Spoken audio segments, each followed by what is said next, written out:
সুপ্রিয় দর্শক, আসসালামু আলাইকুম। আপনাদের সবাইকে স্বাগত জানাচ্ছি প্যান ভিশন টিভির নিয়মিত আয়োজন সমসাময়িক অনুষ্ঠানে। এই অনুষ্ঠানে আমরা সমসাময়িক বিষয়গুলো নিয়ে আলোচনা করি। প্রিয় দর্শক, বিজয়ের মাস ডিসেম্বর। এই বিজয়ের মাসে আমরা আমাদের বিজয়, আমাদের মুক্তিযুদ্ধ, আমাদের প্রাপ্তি, প্রত্যাশা, এই বিষয়গুলো নিয়ে আমরা ধারাবাহিকভাবে আলোচনা করছি। তারই ধারাবাহিকতায় আজকের এই অনুষ্ঠানে আজ কথা বলবেন তারুণ্যদীপ্ত কবি, সম্পাদক, মিডিয়া ব্যক্তিত্ব, আমাদের সকলের অত্যন্ত প্রিয় কবি জাকির আবু জাফর। আসসালামু আলাইকুম। ওয়ালাইকুম আসসালাম। কেমন আছেন জাকির ভাই? জি, ভালো আছি আলহামদুলিল্লাহ। আপনি কেমন আছেন? আছি আলহামদুলিল্লাহ। আপনাকে পেয়ে আরও ভালো লাগছে যে আপনার কাছ থেকে আমরা কিছু কথা শুনতে পারবো। আলহামদুলিল্লাহ। জাকির ভাই, আমরা তো বিজয়ের মাসে আছি, ডিসেম্বর। এক সাগর রক্তের বিনিময়ে অর্জিত আমাদের এই বিজয়। এই বিজয়ের ইতিহাস আমরা সবাই জানি, পেছনেরও অনেক কাহিনী, ইতিহাস আছে। তো আমাদের মুক্তিযুদ্ধের আসলে শুরুটা কখন হয়েছিল, বা আমরা কি ৭১-এ কি আমাদের এটা বিজয় সূচিত হয়েছিল, না আরও আগে থেকে এটা শুরু হয়েছিল? অনেক ধন্যবাদ আপনাকে। একটি গুরুত্বপূর্ণ প্রশ্ন। বাংলাদেশ যেখানে এসে দাঁড়িয়েছে, বা গত ৫৪ বছর বলবো আমি, বিজয়ের ৫৪ বছর বা ৫৫ পড়েছে, এই অবস্থানে দাঁড়িয়েও আমরা আমাদের ইতিহাস খুব ছোট জায়গা থেকে শুনতে পাই যে আমাদের যাত্রা সর্বোচ্চ ৫২ থেকে, আর বেশিরভাগ সময় ৭১ থেকে আমরা শুনে আসছি যে ৭১ থেকেই আমাদের ইতিহাস, একটু উঠলে ৫২। হ্যাঁ, এটা সত্য যে আমাদের স্বাধীনতা এবং বিজয়ের যে বিষয়টি, এটি ৫২ থেকে সূচনা হয়েছে ভাষা আন্দোলনের মাধ্যমে। ভাষা আন্দোলন যেটা হয়েছে, এখানেও অনেকগুলো বিষয় কাজ করেছে। ৪৭-এ পাকিস্তান স্বাধীন হলো ভারত থেকে, বা আলাদা হলো, আর ঠিক ৫২-তে এসে ভাষা আন্দোলন হলো বাংলা ভাষার প্রেক্ষিতে একটি বাক্যের কারণে, যে বাক্যটি মোহাম্মদ আলী জিন্নাহ তিনি দিয়েছিলেন। আমরা যেটা বলি যে মাতৃভাষা কেড়ে নিতে চায়, এই গান আমরা শুনি, কিন্তু মাতৃভাষা কেড়ে নিতে তো চায়নি। রাষ্ট্রভাষা, এটা রাষ্ট্রভাষা বলা হয়েছিল যে রাষ্ট্রভাষা উর্দু হবে। আমি এটার পক্ষে বলছি না, কিন্তু মাতৃভাষা কেড়ে নিতে যে চায়, যে ইতিহাস আমাদেরকে সাজানো হয়েছে বা আমরা যে ইতিহাস শুনে আসছি, সেই ইতিহাসও কিন্তু সত্য নয়। সেটা হলো মাতৃভাষায় আমরা একটা ভাষা রাষ্ট্রভাষা হবে, আমাদের বাংলা ভাষাও যেন রাষ্ট্রভাষা হয়, সেটাই ছিল আন্দোলনটা। হ্যাঁ, সেই আন্দোলনের প্রেক্ষিতে ১৪৪ ধারা জারি হলো এক সময়, এটা আমরা জানি। সেখানে আমাদের বেশ কিছু প্রাণ ভাষার দাবিতে নিহত হয়েছে, শহীদ হয়েছে, এবং পৃথিবীর ইতিহাসে এটি ঘটেনি। সাধারণত ভাষা দিবস পৃথিবীতে একটি রাষ্ট্রে পালিত হয়, সেটা হলো বুলগেরিয়াতে, কিন্তু সেটা এই ভাষা আমাদের মতো আন্দোলন না। ওরা ভাষাকে উদযাপন করে তাদের একটা বিষয় থেকে। কিন্তু আমরা এখানে এসে একটু নতুন ইতিহাস পেয়েছি। ভাষার জন্য প্রাণ দিয়েছে, বাংলা ভাষার জন্য প্রাণ দিয়েছে। সেই বাংলা ভাষা থেকে শুরু করে আস্তে আস্তে ধীরে ধীরে এসে ৭১-এ এসে বা ৬৯-এর যে গণ অভ্যুত্থান সংগঠিত হলো, তার আগে যে ৬ দফার কথা আমরা শুনি, সব কিছু মিলিয়ে একটা প্রেক্ষাপট তৈরি হয়েছে। সেই প্রেক্ষাপটটা ৭১-এর দিকে আমাদের নিয়ে গেছে। ৭১-এর আগের যে ইতিহাস, সেখানেও অনেক মিথ্যা তথ্য কিন্তু আছে। আমার কাছে একটি বিষয় অবাক লাগে যে পাকিস্তানের বা যে কয়জন ১১ জন কি ১২ জন প্রধানমন্ত্রী হয়েছে, ১১ জন সম্ভবত, তার মধ্যে ৬ জনই কিন্তু বাংলা কেন্দ্রিক, এদিকে পূর্ব পাকিস্তানের হয়েছে। এটা একটা বিশাল ব্যাপার না? তো সুতরাং সেই সব কিছু মিলিয়ে যাই হোক, আমরা ৭১ পেয়েছি, অগ্নিঝরা বা অগ্নিগর্ভ ৭১ আমরা জানি যুদ্ধ হয়েছে, এর মাধ্যমে আমরা বিজয় পেয়েছি। এই বিজয়টি আমাদের ইতিহাসের সবচেয়ে বড় ঘটনা, এই ব্যাপারে কোনো সন্দেহ নেই। কারণ দুটো রাষ্ট্র মাঝখানে প্রায় ১২০০ কিলোমিটার দূরত্বে, এটা তখনকার সময়ে কেন তারা মেনে নিয়েছিল, সেটা অবশ্য সেই প্রেক্ষাপট বলবে, আমি সেটা বলতে পারছি না। কিন্তু এটা কোনো সুস্থ কথা নয় যে মাঝখানে ১২০০ কিলোমিটার দূরে দুটো রাষ্ট্র এক থাকবে, বা হয় না, এটা স্বাভাবিক না। কিন্তু বিষয় হলো যখন থেকে পাকিস্তান আলাদা হয়ে গেল তখন থেকেই পাকিস্তানকে ভাঙার একটি পরিকল্পনা সুস্পষ্ট ছিল। সেই পরিকল্পনার আলোকেই কিন্তু পরবর্তী ঘটনা প্রবাহ গড়িয়েছে, পরবর্তী ইতিহাস রচিত হয়েছে এবং আমাদের নেতা যারা তারা এটা অনেকাংশে বুঝেছেন, অনেকাংশে বুঝেননি। কখনো কখনো মাথা গরম ছিল, ঠান্ডা মাথায় চিন্তা করেননি, কখনো কখনো ঠান্ডা মাথায় চিন্তা করেছেন কিন্তু সেটাকে পদক্ষেপ নিতে পারেননি, যে কারণে আমাদের ইতিহাস কিছুটা এদিক সেদিক হয়ে গেছে। তো আপনি যে ইতিহাসের কথা বললেন, আসলে এই বাংলাদেশ বা এই ভাটি অঞ্চল বলতে যেটা বোঝায় এর ইতিহাস কিন্তু আরও প্রাচীন, অনেক প্রাচীন ইতিহাস। এখানে বৌদ্ধরা শাসন করেছেন। বৌদ্ধ আমলে এখানে সবচেয়ে বেশি ইউনিভার্সিটি প্রতিষ্ঠিত হয়েছিল। বৌদ্ধ আমলে এখানে সুশৃঙ্খল একটা প্রশাসন ছিল। এই বৌদ্ধদেরকে তার 1100 শতকের পরে এসে সেনেরা আসলো। সেন রাজারা এরা কিন্তু সেনেরা কোনোভাবেই এই অঞ্চলের নয়, আপনি বহিরাগত তারা। অথচ ইতিহাস কি বলে? ইতিহাস এখনকার ইতিহাস বলে মুসলমানেরা বহিরাগত, কিন্তু না, মুসলমানেরা বহিরাগত নয়, সেনেরা বহিরাগত। সেনেরা এসে এখানে দখল করলে এবং হাজার হাজার বৌদ্ধকে খুন করেছে, হত্যা করেছে, ইউনিভার্সিটিগুলোকে পুড়িয়ে দিয়েছে, জ্বালিয়ে দিয়েছে এবং সেই অত্যাচার নির্যাতন থেকে বাঁচার জন্য হাজার হাজার বৌদ্ধরা ইসলাম ধর্ম গ্রহণ করেছে। তারপরে ইখতিয়ার উদ্দিন মোহাম্মদ বখতিয়ার খুলজি আসলেন, যিনি 1207 শতকে কি 6 এরকম।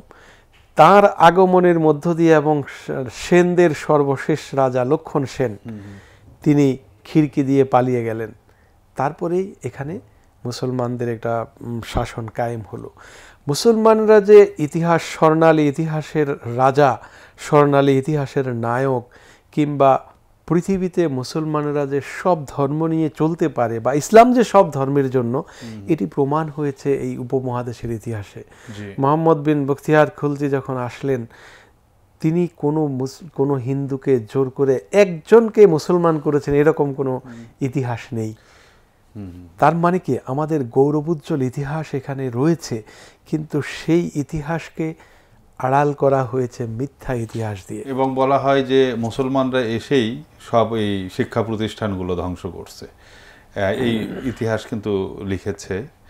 এবং বলা হয়েছে যে মুসলমানদের আগমনের ফলে এখানকার শিক্ষা সংস্কৃতি সব কিছু ধ্বংস হয়েছে, যেগুলো আমাদের শিশুদেরকে বিগত ফ্যাসিস্ট রেজিমে ক্লাস 4, 5, 6, 7 এই বইগুলোতে কিন্তু এই বিষয়গুলো কিন্তু লেখা হয়েছে। এদের যে মিথ্যা ইতিহাস আর নেই, কারণ আমাদের সুলতানি আমল যেটা এই 1300 শতকের পরে যেটা আসলো, সুলতানি আমলেই বাংলা ভাষার সবচেয়ে বেশি উন্নতি হয়েছে। বাংলা ভাষার তখনকার সোনালী যুগ, স্বর্ণযুগ বলা হয়। এবং মুসলমানরা শুধু মুসলমানদের বিষয় নিয়ে নয়, মহাভারত, গীতা, রামায়ণ এগুলো সব অনুবাদ হয়েছে সুলতানি আমলে এবং সুলতানদের পৃষ্ঠপোষকতায়। তার মানেটা কি? এবং মঙ্গল কাব্য যে রচনা হয়েছে, দেখুন এই মঙ্গল কাব্যের যে গ্রুপ অফ পোয়েটস যারা, তারা সব কিন্তু সুলতানি আমলের পৃষ্ঠপোষকতা এখানে করেছে। আমাদের যে পুঁথি সাহিত্য, এই পুঁথি সাহিত্যের সমস্ত কিছু সুলতানি আমলে। তো সুতরাং দেখা যাচ্ছে এটা মিথ্যা ইতিহাস। মুসলমানরা যেখানে গিয়েছে সেখানেই রাজকীয় জ্ঞানের চর্চা করেছে, সেটা প্যারিস, ফ্রান্স থেকে শুরু করে ভারত পর্যন্ত সব জায়গায়। এবং মুসলমানরা তো মানে এখানে বহিরাগত না, তার কারণ এখানকার যারা অধিবাসী ছিল তারা ইসলাম গ্রহণ করছে, তারা তো আগে থেকে ছিলই। এই জন্য তারা কতিপয় মানুষ আসছে, কিন্তু মুসলমানরা যে একেবারে মানে দলে দলে এসে যে এখানে সবকিছু অন্যদের বাড়ি ঘর দখল করছে তা তো না। মানে তারা এখানে মানে শাসন প্রতিষ্ঠা করছে, সেই শাসকদের সুশাসনে বিমোহিত হয়ে এখানকার মানুষরা দলে দলে ইসলাম গ্রহণ করছে। তার মানে তারা এখানকারই অধিবাসী ছিল, এখানকারই ছিল। এবং এটা মোহাম্মদ বিন কাসিম তিনি 7ম শতাব্দীর শেষের দিকে যখন সিন্ধু বিজয় করলেন, তার মাধ্যমেই কিন্তু ইসলামের প্রভাবটা এখানে বিস্তৃত হয়। এবং ভারত উপমহাদেশে অনেক সাহাবীও এসেছেন মানে সেটাও আমরা ইতিহাসে পাই। কিন্তু মোহাম্মদ বিন কাসিমের যে সিন্ধু বিজয়, এর মাধ্যমে ইসলামের একটি প্রসার ঘটে এবং এখানকার মানুষেরা জেনে বুঝে ইসলাম গ্রহণ করেছেন, করছে। জোর করে নয়। জি। জোর করে ইসলাম কোনো আদর্শকে চাপিয়ে দেয় না, ইসলাম জোর করে নেয়ার কোনো বিষয়ই না, বিষয় না। এটাকে গ্রহণ করতে হবে। জি। হিসাব হলো এখানে। এবং এখানকার মানুষেরা, এখানকার রাজা, এখানকার জমিদার বংশ কিংবা নিম্ন শ্রেণী, সব শ্রেণীর মানুষেরাই ইসলামে এসেছে। বিশেষ করে যারা নিরীহ প্রকৃতির মানুষ, ইসলামের সব জায়গায় এই ঘটনাটা ঘটেছে যে নিরীহ মানুষগুলো ইসলাম ধর্ম গ্রহণ করেছে। তো সেই অর্থে আমাদের এখানে ইতিহাস হলো, আমি আবারও বলছি যে এটা সোনালী ইতিহাস, স্বর্ণালী ইতিহাস। এটাকে আমাদের এখন আপহোল্ড করতে হবে, সত্য ইতিহাসকে আনতে হবে। মুসলমানদের যদি কোথাও দুর্বলতা থাকে, নাই আমি বলবো না, আছে, সেটাও আমরা পড়বো, সেটাও আনবো, সেটাও পর্যালোচনা করতে হবে। সুতরাং এই ইতিহাসের মাধ্যমেই আমরা যেমন পাকিস্তান পেয়েছি, তেমনি আমরা বাংলাদেশ পেয়েছি। আমরা এখন বাংলাদেশের প্রেক্ষাপটে আসি। আমাদের তো গৌরব উজ্জ্বল ইতিহাস আপনি কিছুটা টাচ দিয়েছেন, সে বিষয়গুলো বিস্তারিত আমরা অন্য একটা অনুষ্ঠানে হয়তো ধারাবাহিকভাবে আলোচনা করব। আজকে আমরা যেটা জানতে চাই যে নানান ঘটনা প্রবাহের মধ্য দিয়ে 52 ভাষা আন্দোলন, 69-এর যে গণ অভ্যুত্থান, এরপরে 71-এর যে মুক্তিযুদ্ধ, এর মাধ্যমে আমরা 9 মাসের যে যুদ্ধ, পাকিস্তানের চাপিয়ে দেওয়া যুদ্ধ, এটা আমরা বলবো যে আসলে এই চাপিয়ে দেওয়া যুদ্ধের ফলে অসংখ্য প্রাণ এখানে বিসর্জন দিতে হয়েছে। কিন্তু যে আশায় আমরা এই মুক্তিযুদ্ধ অংশগ্রহণ করেছিল এই দেশের সাধারণ মানুষ, সেই আশা মানে শুরুতেই হোঁচট খেলো, মানে স্বাধীনতার পরপরই। এর কারণটা কি? এটাও খুব গুরুত্বপূর্ণ একটি প্রশ্ন বাংলাদেশের জন্য, এবং এই মুহূর্তে আমি মনে করি সবচেয়ে গুরুত্বপূর্ণ বিষয় লুকিয়ে আছে এই প্রশ্নের মধ্যে। বাংলাদেশকে, যেটা আপনি বললেন যে যুদ্ধ চাপিয়ে দিয়েছে, কোনো সন্দেহ নাই, কারণ মোটা মাথার লোকেরা, পাকিস্তানিরা, হ্যাঁ পাকিস্তানিরা, এবং ইসলামের নামে যুদ্ধ চাপিয়ে দিয়েছে। ইসলাম এই যুদ্ধ সমর্থন করে না, ঘুমন্ত মানুষের উপর আক্রমণ ইসলাম সমর্থন করে না। কিন্তু সেটা যায়, তারা চাপিয়ে দিয়েছে, আমরা লড়াই করেছি, আমাদের বিজয় এসেছে, আমরা স্বাধীনতা পেয়েছি। কিন্তু এটি কোটি কোটি ডলারের প্রশ্ন হলো, বিজয় এবং স্বাধীনতা পাওয়ার পরেও এই 54 বছর ধরে আমাদের প্রতিটি অঙ্গনে কেন আমরা অস্বস্তি, বিশৃঙ্খল এবং অসুস্থতার মধ্যে বসত করছি? এর প্রথম কারণ হলো, আমাদের বিজয় আমাদের মতো করে আসেনি। আমাদের বলতে আমি বাংলাদেশের কথা বলছি। বাংলাদেশের মতো করে বাংলাদেশের বিজয় আসেনি। বাংলাদেশের মানুষের বিশ্বাসের মতো করে বিজয় আসেনি। বাংলাদেশের মানুষের যে আকাঙ্ক্ষা, তৃষ্ণা, এখানকার মানুষের যে চাহিদা বা এখানকার যে জীবন যাপন, এর আলোকে বিজয় আমরা পাইনি। বিজয় এসেছে, কিন্তু বিজয় আমাদের লুট হয়ে গেছে, হাইজ্যাক হয়ে গেছে। দ্বিতীয় বিষয় ছিল, আমাদের এখানকার যে একই ভাষাভাষীর মানুষ আমরা, এবং অলমোস্ট অ্যাবভ 90% মানুষ হলো একটি ধর্মের বিশ্বাসী। পৃথিবীর ইতিহাসে এমন দেশ কিন্তু খুব একটা নেই। তারপরেও আমাদের মধ্যে এত ভাগাভাগি কেন? এই ভাগাভাগির বীজটা এখানে রোপণ করা হয়েছিল। জি। অর্থাৎ এটা প্রথমত ছিল ব্রিটিশদের যে ডিভাইড অ্যান্ড রুল, ভাগ করো, শাসন করো। কিন্তু আমাদের এখানে শুধু ভাগ থাকেনি, এই ভাগটা প্রতিহিংসা, বিদ্বেষে পরিণত হয়েছিল। পরস্পরের বিরুদ্ধে প্রতিশোধ নেবার কিংবা উচ্ছেদ সাধনের যে ভয়ঙ্কর খেলা। এটা কি 71-এর পরের কথা বলছেন? 71-এর পরের কথাই বলছি।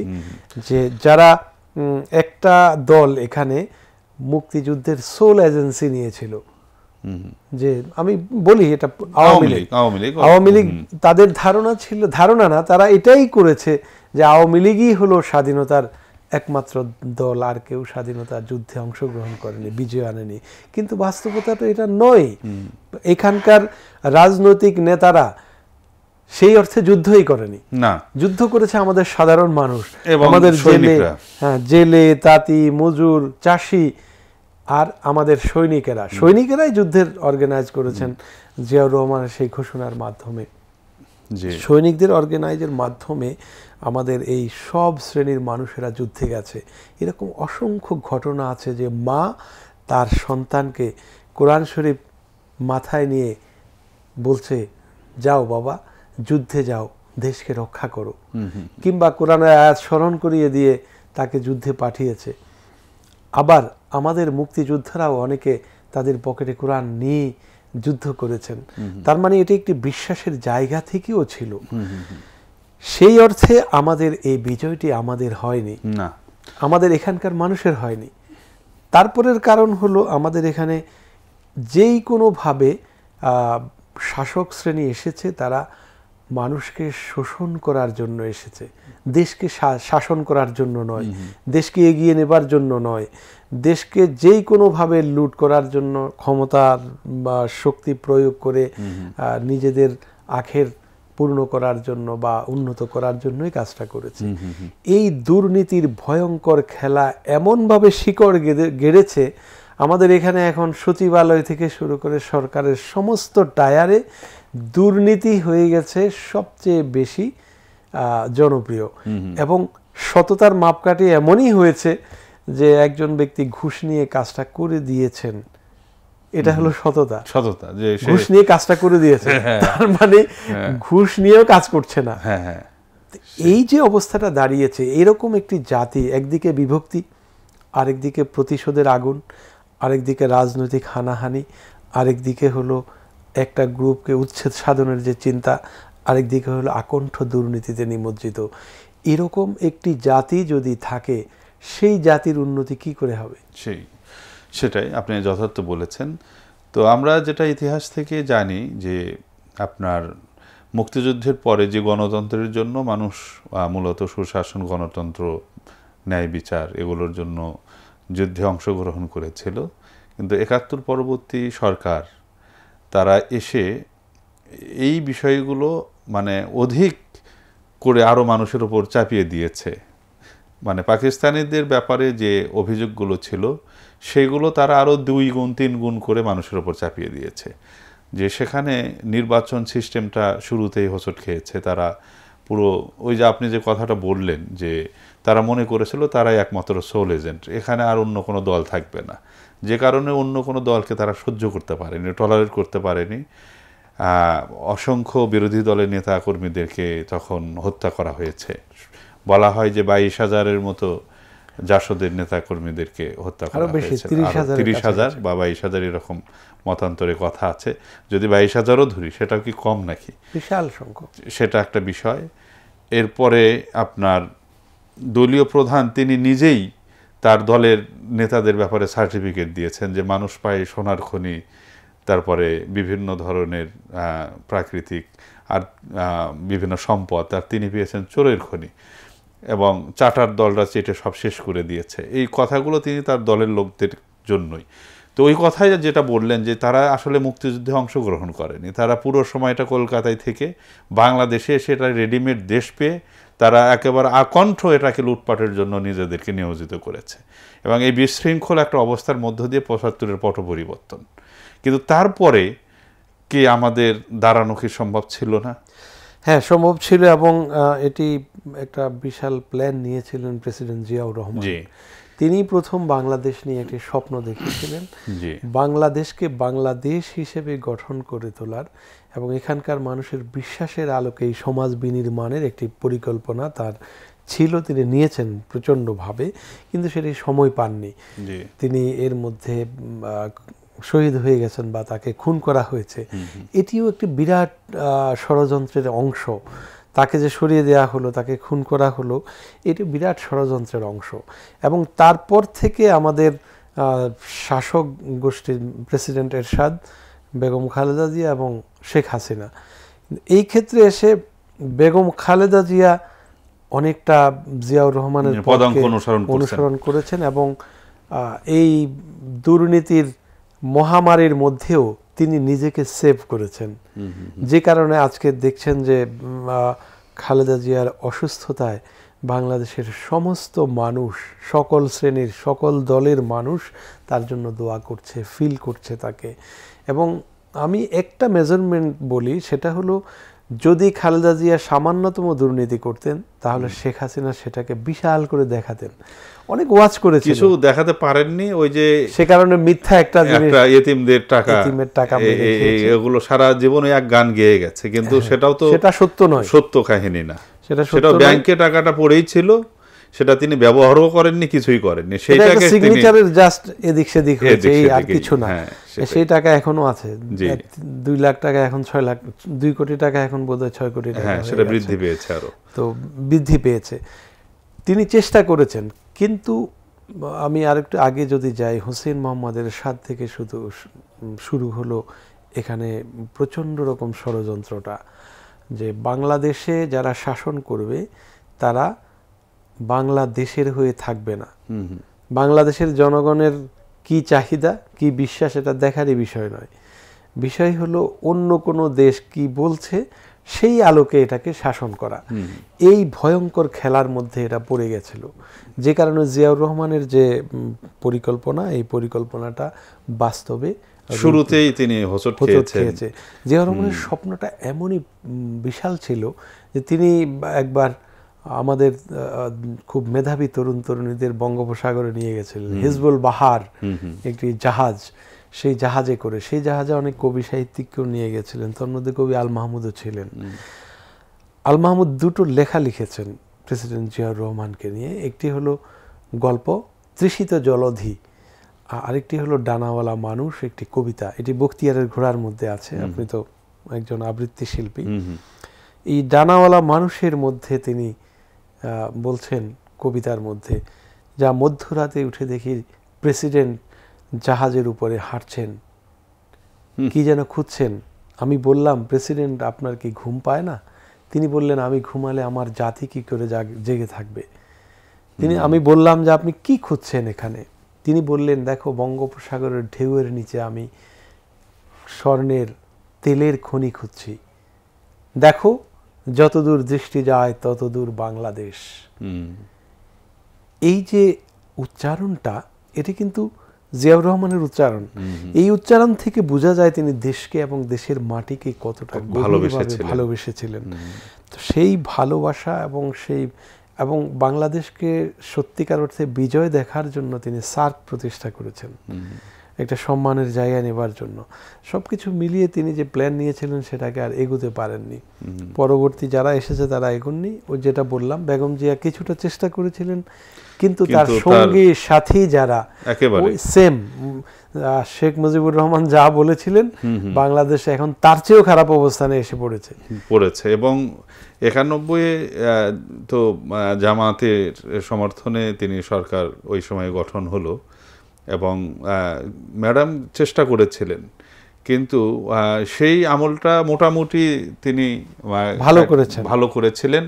দুর্নীতির অত কাহিনী বেশি একটা শোনা যায়নি, কিন্তু মানে তাকে মিসগাইড করেছে তার ওই যেটা আপনি বললেন, যে তার সভাসদবৃন্দ, মানে তার আশপাশের মানুষজন, এবং তাকে মিসগাইড করে ওই যে কেয়ারটেকার গভর্নমেন্টের ওই থিওরিটাকে, মানে তাকে ভুল বুঝিয়ে ওখানে মানে একটা এক ধরনের পরিস্থিতি তৈরির ফলে 96-এ তো আবার সেই পুরন ওই 72 থেকে 75-এ যে শাসন, সেই প্রেক্ষাপটে কিন্তু আবার ফিরে গেল 96-এ। অর্থাৎ এই দেশের মানুষের কিন্তু আর কোনো ওই জিয়াউর রহমানের ওই অংশটুকু বাদে এবং 91-এর অংশটুকু, কিছুটা অংশ বাদে, মানুষ কিন্তু আর কিছু পায়নি না ওই অর্থে। এবং 96-এ একটা প্রক্সি চলল, এবং 2008 থেকে 2024 পর্যন্ত এটার একটা চূড়ান্ত মানে পর্ব একেবারে এখানে বাস্তবায়ন হয়েছে। এমনই হয়েছে যে এটা একটা রাষ্ট্রকে ডাকাতি করা হয়েছে। জি, এই রাষ্ট্র ডাকাতি অর্থনৈতিকভাবে, রাষ্ট্র ডাকাতি হয়েছে সাংস্কৃতিকভাবে, রাষ্ট্র ডাকাতি হয়েছে শিক্ষার দিক থেকে। আমি আরেকটা বড় কারণ যেটা আমাদের এই বিজয় কেন আমরা বিজয় হিসেবে পাইনি, তার আরেকটি বড় কারণ হলো আমাদের শিক্ষা ব্যবস্থা। শিক্ষা ব্যবস্থায় আমাদের শিশুরা নৈতিক বিষয় শিখবে এরকম কিছু তো নেই, এবং শৈশব থেকে নৈতিকতা না শিখালে সে তো ঠিকই ওই অপরাধী হয়েই বেড়ে উঠবে, এবং সেইগুলো তারা স্বাভাবিকভাবে গ্রহণ করবে, স্বাভাবিকভাবে মনে করবে যে এটাই আমাদের অর্জনের বিষয়, মানে দুর্নীতি। রাইট, সত্য কথা বলতে হবে বা মিথ্যা কথা বলা যাবে না, এটা কে শিখাবে? আমার শিক্ষা ব্যবস্থা শিখাবে। অবশ্যই ধর্মে আছে, কিন্তু ধর্মের বিষয়টা শিক্ষার মাধ্যমে আসতে হবে। যেহেতু আমরা এখানকার বিশ্বাসী মানুষ হলো 90%-এর বেশি, সেই কারণে এখানকার মানুষের বিশ্বাসের আলোকে শিক্ষা ব্যবস্থার ছিটে ফোটাও নেই। সে কারণে আমাদের জেনারেশনের পর জেনারেশন বেড়ে উঠেছে ওই একই সিস্টেমে, কেউ চোর, কেউ বাটপার, কেউ দালাল, কেউ ডাকাত, এই হয়ে বেড়ে উঠেছে বেশিরভাগ মানুষ। আর যারা ভালো হয়ে বেড়ে উঠেছে তারা সমাজের কোথাও কোনো নেতৃত্বে নেই। সে কারণে আমাদের সমাজটা ক্রমাগত ধ্বংসের দিকে, বা যেটাকে আমরা বলবো যে আমাদের বিশ্বাসের বিপরীত স্রোতে এটা চলেছে। স্টিল নাও সেটা আছে, তবে 24-এর বিপ্লবের পরে এটার অনেক কিছু বদল হয়েছে। সেই বদলটা হয়েছে অবশ্য প্রথমত আমি মনে করি একজন বিশ্বাসী মানুষ হিসেবে আল্লাহর তরফ থেকে এটা হয়েছে। দ্বিতীয়ত আমাদের এখানকার তরুণ তরুণীদের মনে আমার মনে হয় আল্লাহ সাহস বাড়িয়ে দিয়েছেন, তাদের ঈমান বাড়িয়ে দিয়েছেন, স্বপ্নকে দীর্ঘ করে দিয়েছেন। তারা বাংলাদেশকে নিয়ে একটি নতুন স্বপ্নে মেতেছে, নতুন স্বপ্ন দেখছে, এবং ভবিষ্যতের একটি সুস্থ সুন্দর বাংলাদেশ তারা কল্পনা করছে। এটি আগের বাংলাদেশ, আগের নিয়মে আর চলবে না, এটি চলতে পারে না। পৃথিবীর কোনো ইতিহাস এটা নেই, কোনো দেশের ইতিহাস নেই যে স্বাধীনতার 54 বছর 55 বছর পরেও এখানে মানুষ মানুষের অধিকার বুঝে পায় না, এখানে মানুষ মানুষের বিশ্বাসের আলোকে চলতে পারে না। আপনি যেখানেই যান সেখানে যে ধর্মের আছে সেই ধর্মে নিরাপদ। বাংলাদেশ একটি ব্যতিক্রম, এখানে 90% মুসলমান হওয়ার পরেও মুসলমানরা এখানে থ্রেটের মধ্যে দিন কাটিয়েছে।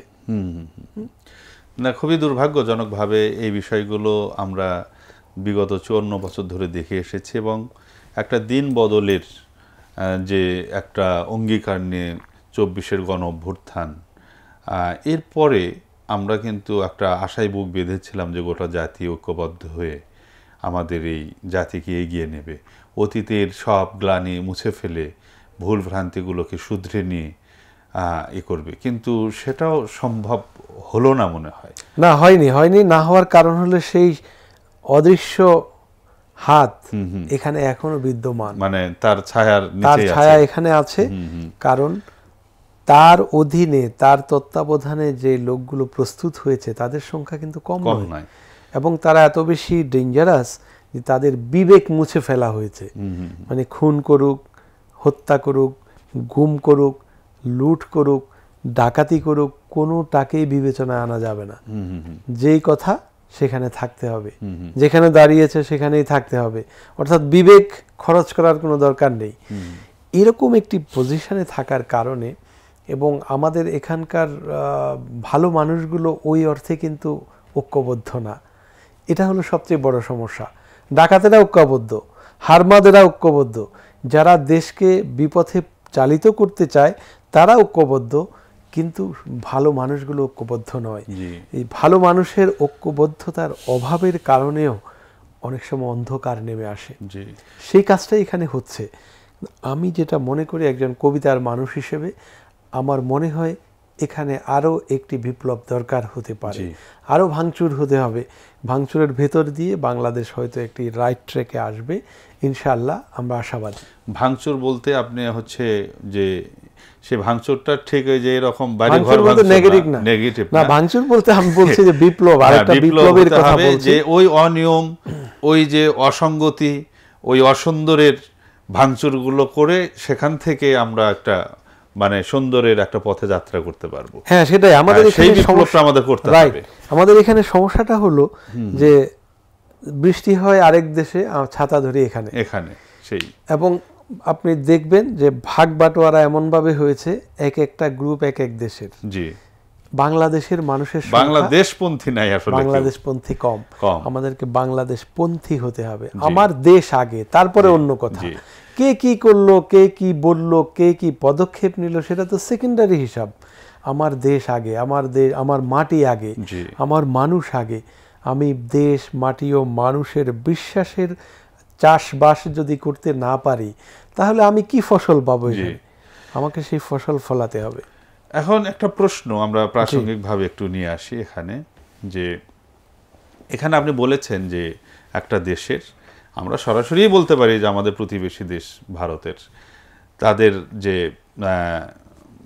তাদের যে ডিপ স্টেটের যে আপনার থিওরি, সেগুলোতে অ্যাপ্লাই করছে এবং খুবই সুনিয়ন্ত্রিতভাবে এবং সুচিন্তিতভাবে তাদের ভাষায়, এবং তার ফাঁদে আমরা এখানে আটকা পড়ে আছি এবং সেই সুরে কিন্তু এখনও কথা বলছে অনেক। হয়তো সামনে একটা নির্বাচন হবে এবং সেই নির্বাচনের পর একটা সরকার গঠিত হবে। সেই সরকারটা কতটুকু ওই ছায়ার বাইরে এসে দেশকে ধারণ করতে পারবে, সেই সন্দেহটা কিন্তু আমাদের রয়েই গেল। এবং আপনি যে কথাটা বলেছেন যে আর একটা বিপ্লব আসলে আমাদের করে এই জঞ্জালকে দূর করতে হবে, এটা একটা বিষয়। পাশাপাশি বিভিন্ন বয়ান তৈরি করা হয় আমাদের এখানে। আপনি একটা কথা বলেছেন যে পাকিস্তান এবং পূর্ব পাকিস্তান, পশ্চিম পাকিস্তানের মধ্যে ব্যবধান হচ্ছে আপনার 1200 কিলোমিটার, কিন্তু এখন এমনিতে একটা অস্বাভাবিক ছিল এই ম্যাপের দিক থেকে, এবং স্বাভাবিকভাবে মুক্তিযুদ্ধ ওই রকম রক্তাক্ত মুক্তিযুদ্ধ না হলেও একসময় এটা কিন্তু আলাদা হয়ে যেত, খুব স্বাভাবিকভাবে আমি কথা বলছি। তার কারণ এটা সম্ভব না। কিন্তু একটা বয়ান এখানে তৈরি করা হচ্ছে যে আবারও ওই পাকিস্তানের সাথে তাদের আইডিওলজি, তাদের আদর্শ এবং ভৌগোলিকভাবেও অনেকে বলে থাকে যুক্ত করার জন্য একটা গ্রুপ এখানে কাজ করছে। এটা কি আদৌ সম্ভব? এটা আরেকটা একেবারেই বানোয়াট একটা গাঁজাখুরি একটা গল্প, গাঁজাখুরি গল্প। এবং এই বয়ানটা তারা সাংস্কৃতিকভাবেই বা বুদ্ধিভিত্তিকভাবেই উত্থাপন করে, কিন্তু এটা কি কোনোভাবে সম্ভব আসলে? এবং সম্ভব নয় একটা। আরেকটা হলো এখানকার কেউ চায় না, একজন মানুষও পাওয়া যাবে না যে পাকিস্তানের সাথে এক হতে যায়। পাকিস্তানের সাথে সম্পর্ক ভালো হবে, বন্ধুসুলভ, সেটা ভারতের সাথেও বন্ধুসুলভ হবে। অর্থাৎ প্রতিবেশী দেশ হোক বা বাইরের দেশ হোক, আমাদের বন্ধুসুলভ। আমাকে বন্ধু ভাবলে আমিও ভাববো, আমাকে সম্মান দিলে আমিও দিব, কোনো অসুবিধার কিছু নেই। কিন্তু এখানকার কোনো পাগল যে সেও চায় না যে বাংলাদেশ পাকিস্তানের সাথে যুক্ত হবে, পাকিস্তান পন্থী হওয়ার তো কোনো সুযোগ নাই। পাকিস্তান পন্থী বা কেন হবে? আমরা তো বাংলাদেশ পন্থী হতে চাই এবং বাংলাদেশ পন্থী হতে হবে। সুতরাং যারা এটি বলে তারা এটি গাঁজা খেয়ে বলে। এই গাঁজাটা হলো আক্ষরিক ওই গাঁজা না, এটা হলো আরেকটি রাষ্ট্রের শিখিয়ে দেওয়া বুলি, শিখিয়ে দেওয়া গাঁজা খেয়ে এইসব জিনিস করে। তাদের নিজস্ব কোনো এজেন্ডা নেই। নিজস্ব এজেন্ডা না থাকার কারণে তারা মিথ্যা এজেন্ডা নিয়ে সত্যকে ঢাকতে চায় সব সময়। এই বিষয়ে আমার কথা হচ্ছে, আমাদের যারা বাংলাদেশপন্থী, যারা বাংলাদেশকে হৃদয়ে ধারণ করেন, বাংলাদেশকে হৃদয় দিয়ে ভালোবাসেন, তাদেরকে বুদ্ধিভিত্তিক অঙ্গন এবং সাংস্কৃতিক অঙ্গনে প্রচণ্ডভাবে প্রভাব বিস্তার করতে হবে এবং নিজেদেরকে সত্য বয়ান দিতে হবে। এই বয়ানটা তৈরি করতে হবে, মিথ্যা নয়। তারা মিথ্যা বয়ান তৈরি করুক, মিথ্যা বয়ান থাকে না। পথের ঊর্ধ্বে উঠে ঝড়ো বায়ে পথের আবর্জনা, তাই বলে তারা ঊর্ধ্বে উঠেছে কেহ কবু ভাবিও না। নজরুল তো বলেই গেছেন। সুতরাং ঝড় আসবে, সাইক্লোন আসবে কিংবা ঘূর্ণি আসবে, সব আবর্জনা উপরে উঠে আসতে পারে, কিন্তু সেটা সবসময় থাকবে না, সে চলে যাবে। এই আবর্জনাকে চলে যাওয়ার জন্য একটা বসন্তের মৌসুমী বাতাস দরকার, বসন্তের মৌসুমী হাওয়া দরকার। সেই হাওয়াটা দিতে হবে এখানকার মাটি ও মানুষের সাথে যারা সম্পৃক্ত তাদেরকে। এই বসন্ত আনতে হবে, বসন্তের জন্য আমাদের কাজ করতে হবে, বসন্তের জন্য বয়ান তৈরি করতে হবে এবং মানুষকে বুঝতে দিতে হবে যে তারা যা বলে এটি মিথ্যা, এগুলো বানোয়াট। বরং তারা এই 54 বছর ধরে এগুলো বলে বলে এখানকার জনপদকে শাসন করেছে। শাসন তো নয়, শোষণ করেছে। এখানকার জনগণকে নাগরিক কোনো অধিকার বুঝিয়ে দিতে পারেনি। আমরা ধরে নিয়েছি যে আমাদের রাষ্ট্র থেকে কিছুই পাওয়ার নাই, অথচ রাষ্ট্র হয় কেন? রাষ্ট্র তো নাগরিকদের জন্য। রাষ্ট্রের সূচনাই হয়েছিল সেই গ্রিসে। নগর রাষ্ট্রের যে প্লেটোর সূচনা করেছিলেন, সেই প্লেটোর সূচনাটাই ছিল নগর রাষ্ট্র মানেই নাগরিকদের সুযোগ সুবিধা থাকবে। আর পৃথিবীর ইতিহাসের সবচেয়ে যে আকর্ষণীয় এবং ফ্যান্টাস্টিক বিপ্লব হয়েছিল মদিনার বিপ্লব। মুহাম্মদ সাল্লাল্লাহু আলাইহি ওয়াসাল্লাম যে বিপ্লব করেছিলেন, সেই বিপ্লবের মাধ্যমে মদিনায় কি এসেছিল? মদিনায় ঠিক পৃথিবীর শ্রেষ্ঠ বসন্ত এসেছিল, যেটি মানব জাতির জন্য, মানুষের জন্য। ঠিক এখানেও যে আরো বিপ্লব যদি করতে হয়, সেটিও যেন সেই বসন্ত হয়, মানুষের জন্য যেটি কাজ করবে। একেবারে যে মানুষটি অসহায়, কাজ করতে পারে না, তাকেও রাষ্ট্রকে দেখতে হবে। আর যে ভালো কাজ করতে পারে, তার কাজ জুটিয়ে দেয়া, সেটাকেও রাষ্ট্রকে দেখতে হবে। অর্থাৎ মানুষের দায়িত্ব, নাগরিকের দায়িত্ব রাষ্ট্রের। হ্যাঁ, এটাকে বলা হয় নাগরিক বান্ধব রাষ্ট্র। আধুনিক রাষ্ট্রের যে চিন্তা, আধুনিক রাষ্ট্রের যে ধ্যান ধারণা গোটা পৃথিবীতে, সেটি হলো নাগরিক বান্ধব রাষ্ট্র। একজন নাগরিক রাষ্ট্রের বিরুদ্ধে নালিশ করার অধিকার থাকতে হবে, তাহলে এটি রাষ্ট্র হবে। আমাদের হলো পুরো উল্টা। শাসক শ্রেণীর জন্য গোটা নাগরিক সমাজ মানে এক পায়ে খাড়া থাকতে হবে। হ্যাঁ, সেই তো খুবই চমৎকার আমরা আলোচনা করলাম। আমরা সর্বশেষ আপনার কাছ থেকে একটা আশার বাণী শুনতে চাই। 24 গণ অভ্যুত্থান পরবর্তী এই দেশের মানুষের মধ্যে একটা মানসিক পরিবর্তন আমরা লক্ষ্য করছি। পুরাতন বন্দোবস্তের লোকেরা আবার সেই অন্ধকারের দিকে ফিরে নিয়ে যাওয়ার জন্য নানান ধরনের বয়ান তৈরি করছে, এবং তাদের তো ওই সম্পদটুকু ছাড়া কিছু নেই আসলে। তারা তাদের সেই পুরানো বন্দোবস্তের দিকেই ডাকছে মানুষদেরকে, কিন্তু মানুষরা কিন্তু একদম মোচড় দিয়ে দাঁড়িয়ে গেছে। এবার তারা আর ওই পুরানো বন্দোবস্তের দিকে ফিরতে চায় না। আপনি আগামী যে নির্বাচন বা আগামীর যে বাংলাদেশ, সেটা কেমন দেখতে পান? আমি কবিতার মানুষ হিসেবে স্বপ্নিক মানুষ, স্বপ্ন দেখি, এবং খুব আশাবাদী আমি যে বাংলাদেশ তার রাইট ট্র্যাকে আসবেই ইনশাআল্লাহ। সেটা আগামী নির্বাচনে হোক বা তারপরে নির্বাচনে হোক। কিন্তু আমাদের যে যাত্রা শুরু হয়েছে 24শে জুলাইয়ের মাধ্যমে, আমরা 71-এ বিজয় পেয়েছি, 90 গণ আন্দোলনের মাধ্যমে একটা পরিবর্তন হয়েছে, আর 24শে জুলাইয়ের মাধ্যমে আরেকটি প্রচণ্ড পরিবর্তন হয়েছে। এই পরিবর্তনটা এত বেশি দৃশ্যমান, আমাদের এখানে যত আন্দোলন হয়েছে সমস্ত আন্দোলনে বামপন্থীরা নেতৃত্বে এসেছে। 24শে জুলাই এই প্রথম ডানপন্থীরা নেতৃত্বে এসেছে। এটি আমি মনে করি একটা রেডিক্যাল চেঞ্জ বাংলাদেশের জন্য। সুতরাং বাংলাদেশ সামনের দিকে যাবেই, কারণ যারা তরুণ তরুণী আগামী দিনের বাংলাদেশ, যারা আগামী দিনের বাংলাদেশকে পরিচালনা করবে, নেতৃত্ব দিবে, তারা যখন জাগ্রত হয়েছে, তারা যখন সত্যের পক্ষে, আমাদের এখানকার আলো বাতাস, এখানকার বৃষ্টি, এখানকার আকাশের পক্ষে, এখানকার ফসল, নদী, মানুষের পক্ষে বাংলাদেশ এগুবেই। আমি এটি কবিতার কটি লাইন দিয়ে বলতে চাই। ভেঙে ফেলো আজ খাকের মমতা, আকাশে উঠেছে চাঁদ, দরিয়ার বুকে দামাল জোয়ার ভাঙছে বালির বাঁধ, ছিঁড়ে ফেলে আজ আয়েশি রাতের মখমল অবসাদ, নতুন পানিতে পাল তুলে দাও হে মাঝে জিন্দাবাদ। এখন নতুন পানি এসেছে, নতুন বাতাস এসেছে, নতুন হাওয়া এসেছে। আমাদের স্বপ্নকে এই বাতাসে, এই হাওয়ায় পাল তুলে দিতে হবে।